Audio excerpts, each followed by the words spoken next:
ನನಗಿಂತಲೂ ಹೆಚ್ಚು ಇದೆ ಪದ್ಮ ಈ ನಿನ್ನ ರಾಗ ನನ್ನ ಹೃದಯವನ್ನೇ ಗೆದ್ದು ಬಿಟ್ಟಿದೆ. ಆ ಬಳಿಗೆ ತಕ್ಕವನಲ್ಲವೇ? ಯಾರು? ಓಹೋ, ವೀರೇಂದ್ರ ನೀನೇನು? ನೋಡು, ಈ ನಿನ್ನ ಆಸೆ ನೀರಿನ ಮೇಲಿರುವ ಗೊಳ್ಳೆಯ ಬೆನ್ನ ಅದು ಎಂದು ಕೂಡ ಫಲ ಕೊಡಲಾರ. ಹೀಗಿರುವಾಗ ಮತ್ತೆ ಮತ್ತೆ ವಿನಯವಾಗಿ ಹೇಳ್ತಾ ಇದ್ದೀನಿ ಕೇಳಿ, ಸುಮ್ಮನೆ ಇಲ್ಲಿಂದ ಹೊರಟೋಗು. ಆದ್ರೂ ಕೂಡ ನನ್ನ ಆಶ್ರಯವನ್ನ ಬೇಡಿ ಬರ್ತಿದ್ದೀಯಲ್ವೇನು? ಹೌದು ಚಿನ್ನ, ನೀನು ಮನಸ್ಸು ಮಾಡಿದ್ರೆ ನಾನು ಹಣದಲ್ಲೇ ಅಭಿಷೇಕ ಮಾಡಿಸೋರು. ರವಿಯಲ್ಲೂ ಬೆಲ್ಲ ಹತ್ತಿ ಯಾವ ಸುಖ ಪಡಬೇಕೆಂದು ಆಸೆ ಪಟ್ಟಿರುವೆ. ನಿನಗಾಗಿ ನನ್ನ ಜೀವನವನ್ನೇ ಸರ್ವತ್ಯಾಗ ಮಾಡಿ ನಿಂತಿರುವೆ.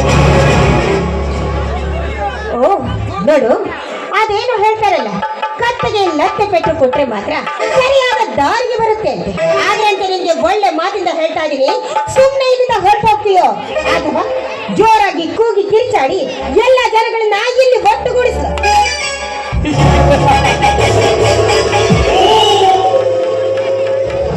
ವಿನಯವತಿಯಿಂದ ಇದೇವಾಗಿ ಹೇಳಿ ಹೋದರೆ ಕತ್ತಿಗೆ ಹೊರಸಿ ಮಾತಾಡುವ ಒಂದು ಅಕ್ಕರದಿಂದ ಹೇಳುತ್ತಿರುವೆ.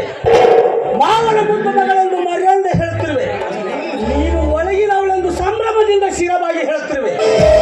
ಅದು ಏನೇ ನೀನು ಹೊರಗಿನವಳು ಏನಾರು ಆಗಿದ್ದಾರೆ ಎಷ್ಟೊತ್ತಿಗಾಗಲೇ ಹೊತ್ತು ಪ್ರಶ್ನೆ ಈ ನಿನ್ನ ದೇಹವನ್ನು. ಅದೇನು ಹೇಳ್ತಾರಲ್ಲ, ಕತ್ತಿಗೆ ಕುದುರೆ ಬಂದು ಬುದ್ಧಿ ಹೇಳ್ತಾರೆ. ಹಾಗಾಯ್ತು ಈ ನಿನ್ನ ಮಾತು. ದಿನವಾಗಿ ಇಲ್ಲಿಂದ ದೂರವಾಗ್ತೀಯೋ ಅಥವಾ ನಿನಗಿಂತ ದೂರಳನ್ನ ಇಲ್ಲಿಗೆ ಕರೆಸಬೇಕು ಜೋಕೆ?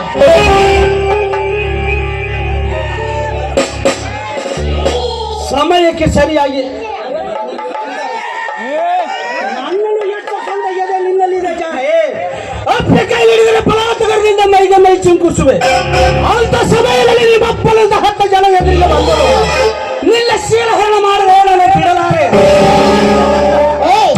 ದೂರ ನಿನ್ನ ರಾಕ್ಷಸ. ಒಂದು ಹೆಜ್ಜೆ ನೀನು ಮುಂದಿಟ್ಟಿದ್ದೆ, ಆದ್ರೆ ಆ ನಿನ್ನ ಕಾಲನ್ನು ಕತ್ತರಿಸಿ ಈ ಕಾರಲ್ಲಿ ಚೆಲ್ಲಬೇಕಾದಿತ್ತು ಎಚ್ಚರ. ನನ್ನನ್ನು ಎಷ್ಟು ಸಂದಗಿದೆ ನಿನ್ನಲ್ಲಿದೆ ಜಾಣೆ. ಅಪ್ಪೆ ಕೈ ಹಿಡಿದರೆ ಪಲಾತಕರದಿಂದ ಮೈಗೆ ಮೈ ಚುಂಕುಸುವೆ. ಮುಂದೆ ಹೋದರೆ ನಾನು ಬಿಡಲಾರೆ. ದುರಾತ್ಮ, ಪರನಾರಾಯಣ ಮೈ ಮೇಲೆ ಬರುತ್ತಿದೆಯಲ್ಲ, ನಾಚಿಕೆ ಆಗುದಿಲ್ಲ ಈ ನಿನ್ನ ಜನ್ಮ. ಬೆಚ್ಚಿ ಬೀಳಿದರು ಮರುಳೆ